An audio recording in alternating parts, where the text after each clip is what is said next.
Welcome back to the channel. This is not a welcome back experience for me because I have never been to Carowinds. I have been up since before 5 this morning. I'm running on no sleep. I can't wait, and we all know the reason why I drove all those several hours, and that was clearly for Intimidator. Not Intimidator? That's not the reason why I drove all this way? Yes, Fury 325. It's been open for several years, and I have never been able to ride it.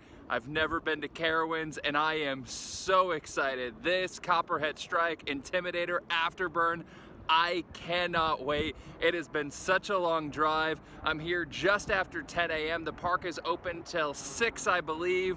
We'll see if I can make it all the way, and then I have a very long drive back because I have my real job tomorrow.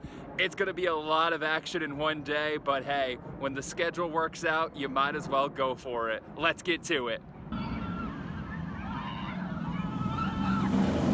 First impression so far of seeing Fury 325 is it's just a beautiful, massive structure. The way it welcomes you into the park, being the first coaster that you walk under. Not quite as good as the entrance at Cedar Point, but oh my word, it's amazing. The coaster goes over and under you, and then you get to see the famed treble clef.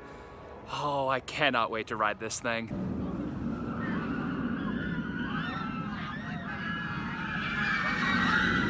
I am in the park, and yeah, I'm kind of breaking one of the rules. I didn't arrive early at rope drop. Just wasn't gonna wake up that early. Woke up early enough as it was, and I'm going straight back to Fury. It doesn't look like it's gonna be any crazy of a line. One thing that has annoyed me so far is on the app, I pull it up and it's not showing me any wait times at all. It's showing me that Fury's open, so maybe it's just a walk on and I'm annoyed for the wrong reason, but I'm gonna walk there and oh, my first ride on one of the best rides from what I've been told in the world. Fury is a walk-on. Now I know it's Thursday during the school, but oh, walk-on. So there was no need for me to be like, hey, why isn't there a wait time? It's because there is no wait time.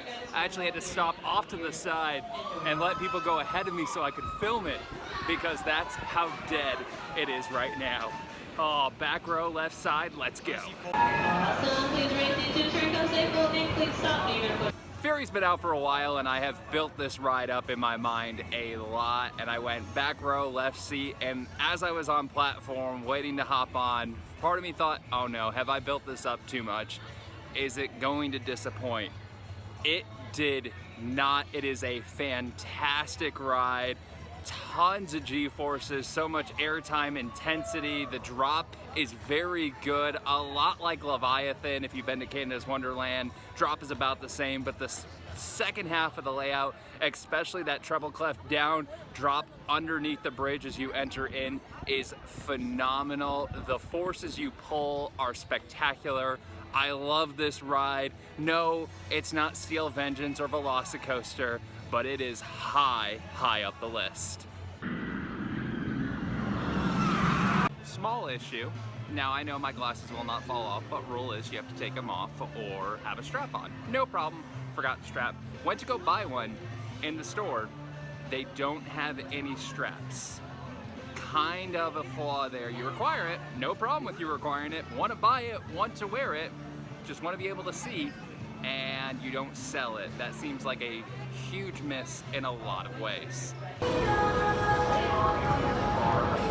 I got the strap for the glasses now. My word of advice to Cedar Fairs and Carowinds, put them in the stores at the end of the rides as well as one of the shops, or have it at the very front shop, so because that's where I assume. So my third shop here at Premier, so if you need to get them, you can get them at Premier. My other piece of advice to Cedar Fairs and Carowinds, put Cedar Fairs or Carowinds on one of them, because hey, I would be like, okay, a little bit more, but Carowinds, first time being here, why not buy it? Nope, this is the basic one, and the ones that were like not basic were like fancy stuff that I wouldn't want as a guy, and why not make one that's like, I've seen them for Cedar Point, why not make it for Carowinds?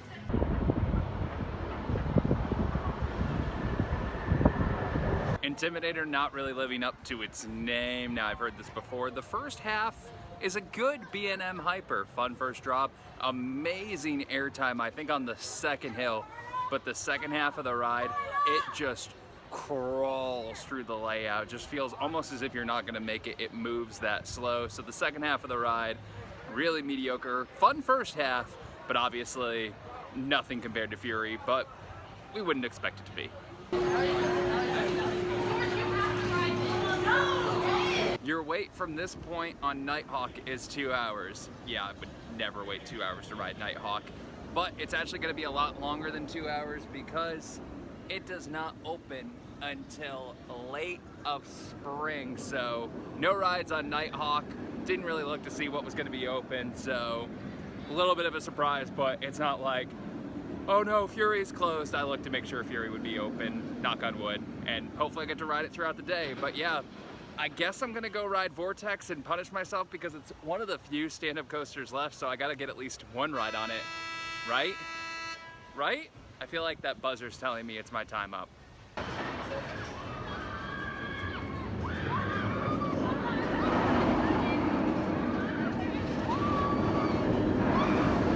Now there's something cool about riding one of the last stand-up coasters before they're converted to floorless. Please convert it.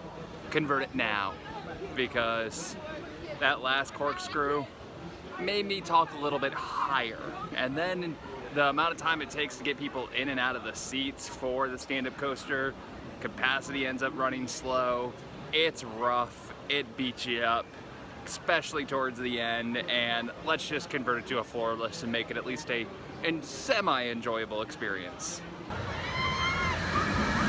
I'm here for 3 rides. Fury 325, which I've already been on and was fantastic. Afterburn, which the app says is open, but I haven't seen it run yet, so that's a little bit of a concern, but we'll make our way over there soon.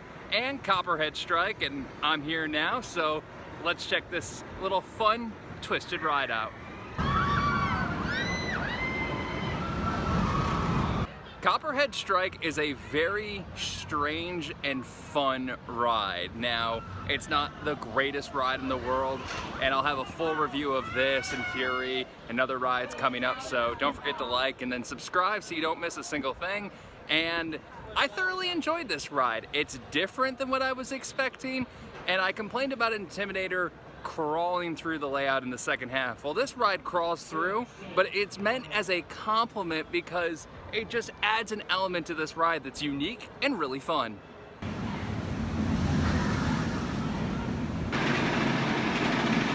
Two of my favorite B&M inverts are Raptor and Monsu. Raptor at Cedar Point, Monsu down in Tampa Bay Busch Gardens.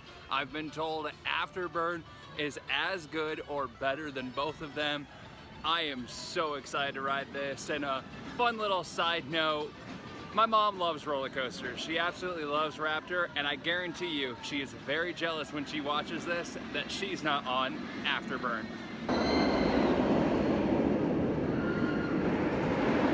Afterburn is intense and it's amazing. If you love Raptor, you'll love Afterburn. Oh, there are several intense moments. I don't think I like it quite as much as I like Raptor because there's 2 elements on Raptor that I truly love that aren't here, but there are, the barrel roll at the very end is phenomenal. I grayed out at one point at another part of the ride, and you know how I said my mom's probably gonna be jealous? After riding it, I know she's gonna be jealous. Definitely ride Afterburn. I just rode it in the front row. Now I'm gonna go get a back row ride and see how forceful that is. After 2 rides so far on Fury 325, 4 rides on Afterburn, formerly Top Gun. Actually, if you are riding Afterburn, you can look to the right if you get in the front row. Right next to where the controller is, there's some Top Gun labeling on a pipe that they haven't changed, so just nice little, not homage because I just think it was left, but one of those little fun look back things. And then 3 rides so far on Copperhead Strike, and ooh, look, Fury going up.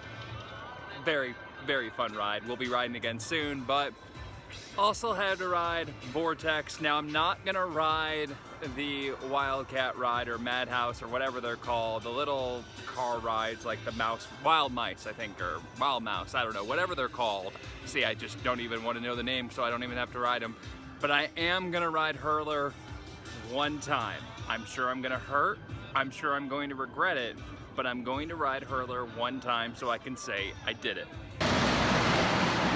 Just got off of Hurler and wow, what to say? Well, I didn't expect to enjoy it.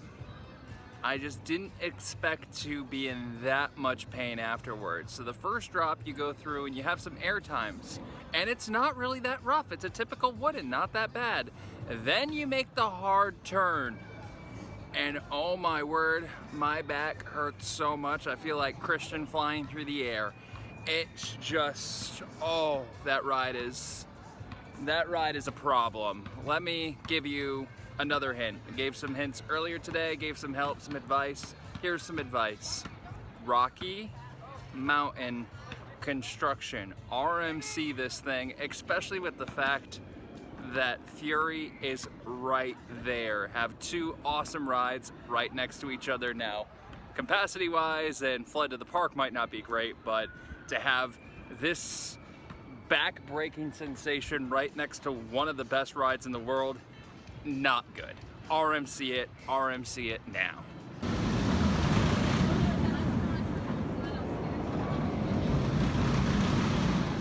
That brings an end to my day at Carowinds. It was a fun day. The park was empty, so even though I wasn't able to be there for the entire day, I still got to do a ton, ride everything that I wanted to ride that was open. We'll get to that in another video.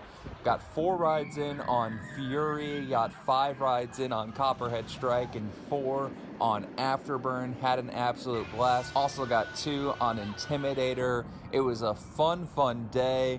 Also got to experience some other things, but it was a very enjoyable, fun day at the parks. Please do me a favor with this long trip, trying to expand to even more parks, but I can only do that if you guys like the videos and subscribe. Subscribe is key. Even if you don't want to watch any videos, if you want to ignore the channel, just subscribe.